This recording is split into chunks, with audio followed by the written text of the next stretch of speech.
وہ رات آ گئی جس کے لیے اللہ رب العزت نے خوبصورت سے خوبصورت انتظام کیے تھے۔ رب کائنات نے ہواؤں کو حکم دیا کہ آج مہر محبوب کے ویلکم کی تیاری کرو۔ رب کائنات نے فضاؤں کو حکم دیا کہ میرا محبوب عرش اعظم پہ تشریف لا رہا ہے، تم بھی خوب سنور جاؤ۔ خالق کائنات نے ملائکہ کو حکم دیا کہ جنتوں کو سجا دو۔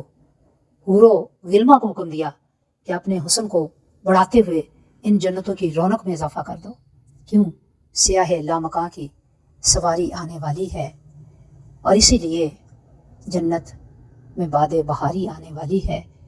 سرکار دو عالم صلی اللہ علیہ وسلم سفر لامکاں کے لیے تیار ہے۔ اللہ پاک کائنات کو حکم دے رہا ہے کہ آج میرے محبوب کے وصال کی رات ہے، آج میرے محبوب سے میری ملاقات کی رات ہے۔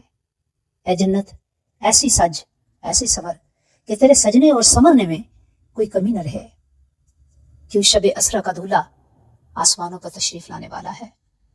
سدرت المنتہا تک نہیں، کعبہ قوسین کی منزلوں تک، اور کعبہ قوسین سے بھی آگے او ادنا تک میرا محبوب آئے گا۔ آج محبوب سے راز و نیاز کی باتیں ہوں گی۔ تو سیاہ لامکاں کا یہ مسافر سفر کی تیاری میں ہے، حتیٰ کہ جبرائیل امین اللہ کے حکم پر جنت سے براق لے آئے ہیں، پھر رف رف پیش کی گئی ہے۔ اور اس سے پہلے سرکار دو عالم ام ہانی کے گھر آرام فرما ہے کہ جبرائیل کو حکم ہے جاؤ میرے محبوب سے کہو کہ اللہ نے آپ کو عرش پر بلایا ہے۔ یہ پہلی نبی کی ملاقات نہ تھی۔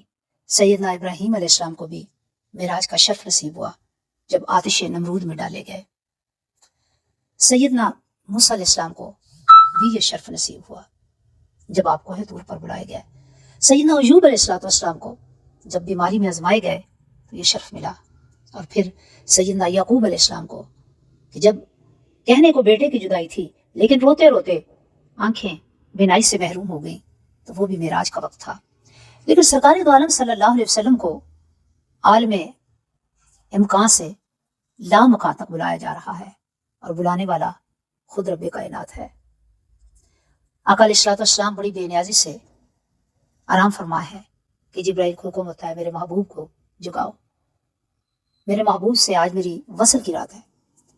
آقا علیہ السلام سفید چادر میں مکھڑا نور لپیٹے والضحیٰ کا مکھڑا سمیٹے ہوئے چھپائے ہوئے آرام فرما ہے، اور بے نیازی کا ایک عالم ہے کہ جبرائیل امین اللہ سے پوچھتے ہیں مولا میں کنڈی کھڑکاؤں، دستک دوں، یا تیرے محبوب کو آواز دوں؟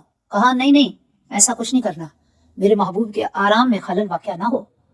جبرائیل چھت کو سوراخ کر کے اندر جاؤ اور میرے محبوب صلی اللہ علیہ وسلم سے میرا پیغام دو۔ جبرائیل امین آئے تو کہا مولا کیسے جگاؤں، آپ تو آرام فرما ہے۔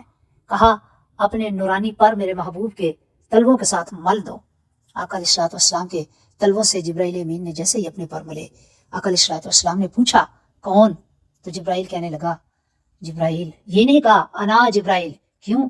یہ بارگاہ مصطفیٰ ہے، یہاں کسی کی مجال کیا ہے کہ میں کا لفظ بولے اور میں کہے، کیوں جبرائیل تو آقا علیہ السلام کے در کا دربان ہے، بھکاری فقیر ہے، مانگت ہے، بھلا کیسے کہہ سکتا تھا؟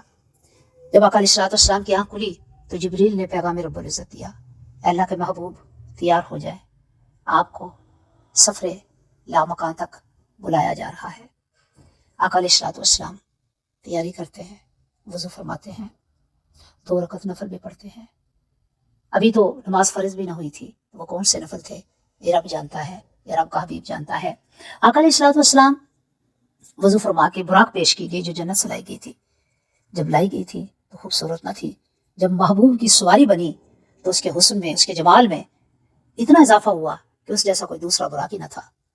پھر جب آپ مکہ سے مسجد اقصیٰ تک تشریف لے گئے اور انبیاء کی جماعت کرائی تو وہاں سے آسمان تک سیر کروانے کے لیے رف رف نام کی ایک سیڑھی پیش کی گئی۔ تو یوں سفر لامکان کا یہ مسافر، یہ سدرا کا راہی، شب اسرا کا دھولا اور محبوب رب دو عالم اپنے سفر پر گامزن ہے۔ ایسا سفر جو کسی نبی کو نصیب نہ ہوا، ایسی دعوت، ایسی میٹنگ، ایسی ملاقات اور ایسا وصل جو کسی کے نبی کے حصے میں نہیں آیا، صرف تاجدار عرب و عجم صلی اللہ علیہ وسلم کو یہ سعادت نصیب ہوئی ہے۔